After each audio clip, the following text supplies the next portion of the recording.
Moin Moin, hallo und herzlich willkommen zu einem neuen Video hier auf meinem Kanal. Heute gibt es ja eine Runde Shakes and Fidget. Vor circa 10 Tagen hatte der offizielle Shakes and Fidget Kanal einen Livestream gemacht, wo auch der CEO von Shakes and Fidget bzw. Player Games zu sehen war, Thorsten. Ja, und er hatte da wieder einige Fragen aus dem Chat beantwortet. Die Fragen wollte ich euch mal jetzt gebündelt in diesem Video zusammentragen. Die spannendsten Sachen, die dort angesprochen worden sind. Ich wollte das schon ein bisschen eher machen, hat sich aber noch ein bisschen hingezogen, weil jetzt noch so viel dazwischen kam und das auch relativ viel Arbeit ist, sag ich mal, aus 2,5, 3 Stunden Livestream, die Momente rauszusuchen und dann halt hier im Video nochmal gebündelt zusammenzufassen. Deswegen würde es mich auf jeden Fall sehr freuen, wenn ihr dem Video hier einen Daumen nach oben da lasst, denn das war auf jeden Fall auch ein bisschen Arbeit, das alles rauszusuchen und ja, deswegen würde ich sagen, fangen wir mal gleich an mit den spannendsten Sachen, die die Leute gestellt haben und welche Fragen auch beantwortet wurden tatsächlich. Und ich denke mal, die erste Frage, die auch mich sehr schockiert hat, beziehungsweise nicht schockiert, sondern erfreut hat, es war sehr verwundernd, und zwar, dass ein neues Spiel bei Player Games in Entwicklung ist und es wird wohl eine neue App geben, eine neue Spiele-App, die wohl eine Art Mobile Dungeon ist. Da zeige ich euch mal jetzt ganz kurz den Clip. Mittlerweile, je nachdem wie man es rechnet, so zwischen 15 bis zu 20 Leute. So. Wenn man rechnet, 15 bis 20 Leute plus das Management und so weiter, bleiben ja noch ein paar Leute eigentlich übrig. Und die Leute arbeiten dann an etwas anderem. Also wir dürfen dann, glaube ich, da soweit feststellen, sie arbeiten natürlich an einem neuen Spiel. Das ist natürlich schon ein Punkt, da haben wir auch lange darauf hingearbeitet, dass wir das überhaupt umsetzen können. Oh, guck mal, da kommt direkt SF 2.0. Ja, es ist nicht Shakes and Fidget 2.0, das glaube ich wäre auch nicht das Richtige für Shakes and Fidget selber. Wir wollen Shakes and Fidget einfach das, was wir in den letzten 3 Jahren gemacht haben, das Spiel findet man auch für die nächsten 10 Jahre. Und wir wollen es weiterentwickeln. Wir wollen es eine Evolution bei Shakes and Fidget stattfindet. Aber wir haben halt gesagt, okay, es gibt Shakes and Fidget als IP. Wir haben halt gesagt, okay, Shakes and Fidget hat einen speziellen Humor. Wir haben eine spezielle Grafik. Ja. Und wir finden halt im Roleplay-Game-Bereich statt. Und so wollen wir auch in Zukunft auch weitere Spiele dahin entwickeln, die den Humor eben auch mitnehmen, und der Roleplay-Game-Bereich hat halt sehr viele Möglichkeiten, sehr groß, und begeistert uns auch im Team halt auch mit am meisten. Ne? Ja, auf jeden Fall, auf jeden Fall. Das war jetzt ein interessanter Drop, sag ich mal. Einfach mal so zwischendurch. Kam ja schon direkt SF 2.0 oder MMORPG.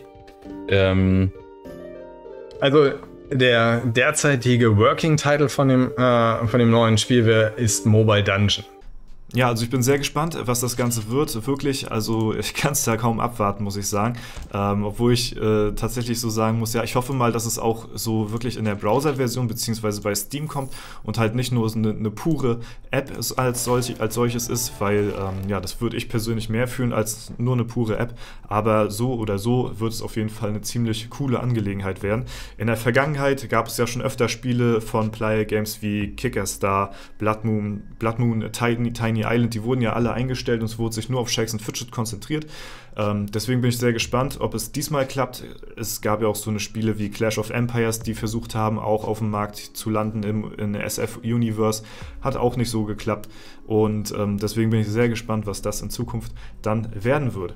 Und dann als nächstes wurde angesprochen die Cosmetics in Shakes and Fidget. Die Skins. Was hat es damit auf sich? Ist das Ganze auf dem Tisch? Wird darüber geredet? Ist das Thema? Weil in der Community wird sich das schon länger gewünscht, und dazu haben sie Folgendes gesagt. Interessant hier. Habt ihr mal an Skins gedacht? Ja. Cosmetics. Also man kann ganz grob sagen, alle größeren Themen, die bei uns nicht sind, waren auf jeden Fall schon auf dem Tisch und hatten gewisse Gründe, warum sie nicht mehr auf dem Tisch halt liegen. Ja. Skins ist immer noch ein Thema. Aber auch da gilt, wenn wir es machen, machen wir es richtig. Ja. So. Ja. Und dann wird es auch geil. Dann können wir können es jetzt einbauen. Dann hast du so ein Teil, ja, ist ganz geil. Aber eigentlich bist du schon so, dass du im Gedanken, also von der Produktion her, bis in einem Jahr, wenn wir das gemacht haben, müssen wir das neu machen. So. Ja.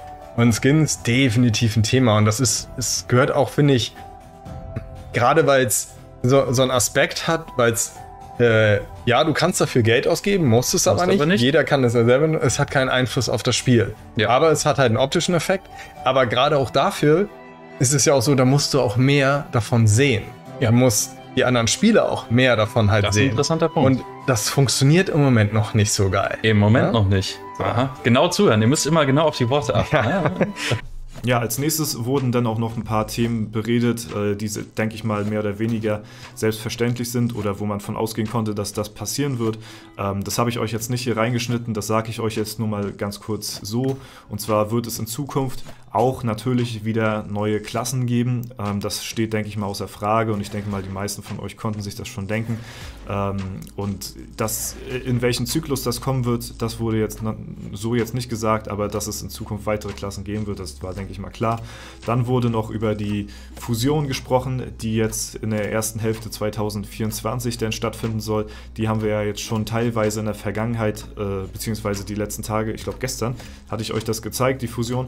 Und darüber wurde auch ein bisschen gesprochen, dass da nächstes Jahr auf jeden Fall noch mehr passieren wird. Und dann wurde ein Thema auch nur angeschnitten, da wurde nicht viel zu gesagt, und zwar, dass ein größeres Update in der Entwicklungsphase ist, aber der Inhalt wurde dazu nicht gesagt. Was kommt als nächstes Neues ins Spiel? Boah, was ist das nächste? Oh, das nächste größere ist schon ein bisschen hin. Brauchen wir auch ein bisschen, müssen wir ein bisschen dran arbeiten. Okay. Es ist aber auf jeden Fall was Größeres. Okay. Das, ne, da sage ich nicht mehr zu.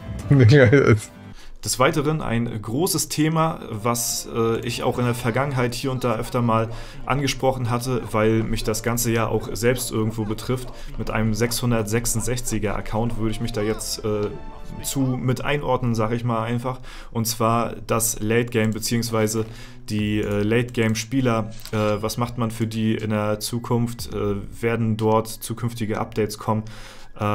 Wie ist das Spiel für Late-Game-Spieler und können die da auf jeden Fall in Zukunft was erwarten? Dazu wurde Folgendes gesagt. Hey, wie sieht es denn mal eher mit High-Level Endgame-Content halt aus? Ja, ich würde sagen eher nächstes Jahr, aber es kommt. Und wir kommen da langsam eben auch hin. Und für diese Sachen, wo es heißt so, ey, wir haben entweder Endgame-Content, wir haben Content, der wirklich alle Spieler betrifft. Das kann man auch nicht umsetzen mit einem Team, wo Leute, ja, ich bin seit 4 Wochen hier und jetzt baue ich mal was alle Spieler betrifft und alle Level und überall Experience verteilt. Boah, dafür muss man erst im Spiel halt. Ja, also das auf jeden Fall auch ganz nice. Ich konnte mir auch nicht vorstellen, dass natürlich da gar nichts in der Richtung gemacht wird. Es ist natürlich alles, und das wurde öfter in dem Livestream erwähnt, ein laufender Prozess und es kann sich halt eben nur gewissen Sachen gewidmet werden. Was ich auch sehr interessant fand, dass sie halt ihre Planung, so ungefähr hatte ich das verstanden, 6 Monate im Voraus irgendwie planen.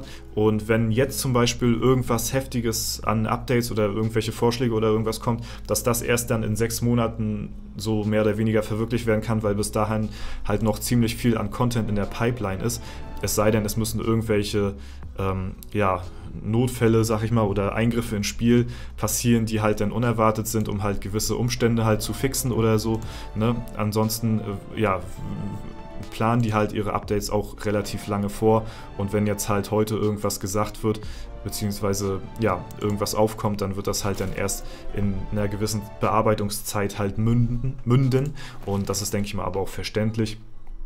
Und was auch ganz spannend war, was ich jetzt noch mal kurz zum Schluss euch zeigen wollte, ist das Thema mit der Unterwelt, mit der Festung, mit den ganzen Features, die halt erst ins Spiel kamen vor 8 Jahren oder so, und das Ganze natürlich schon relativ alt ist und damals halt anders geplant worden ist, und nicht für die Ewigkeit gedacht worden ist. Was passiert mit den Sachen, was passiert mit den Pets, mit den ganzen großen Features rund um Shakes and Fidget, ne? Werden die in Zukunft überarbeitet? Da wurde zum Schluss dann auch noch Folgendes dazu gesagt. Wir haben ja viele Spielelemente, die manchmal, wie eben wir mit der Festung festgestellt haben, die teilweise gar nicht so perfekt ausgelegt waren, dass man sie bis zum Ende spielt. Ja. Was mache ich denn jetzt?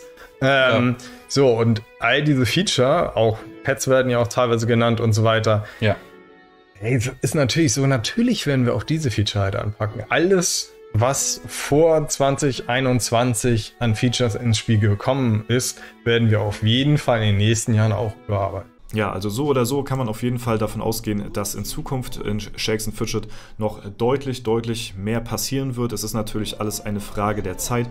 Auch rund um Shakes & Fidget ist es nicht ruhig. Das Team von Playa Games ist in der Vergangenheit extrem gewachsen und wurde ausgebaut. Und ich denke mal, man muss den Leuten, die dann halt auch neu in das Team dazukommen, auch eine gewisse Chance geben, erstmal Erfahrung zu sammeln, weil wenn du jemand Neues da in das Game bzw. in das Entwicklerteam einstellst, die müssen sich auch erstmal mit der ganzen Thematik auseinandersetzen und wenn man dann halt eben Leute hat, die da schon 10 Jahre oder so sind, die haben dann ein ganz anderes Spielgefühl, sag ich mal, oder einen ganz anderen Tastsinn, gewisse Updates durchzuziehen, beziehungsweise halt auch, was die Community vielleicht möchte und wenn da halt eben neue Leute dazukommen, die müssen halt dann auch erstmal so diesen Prozess durchlaufen.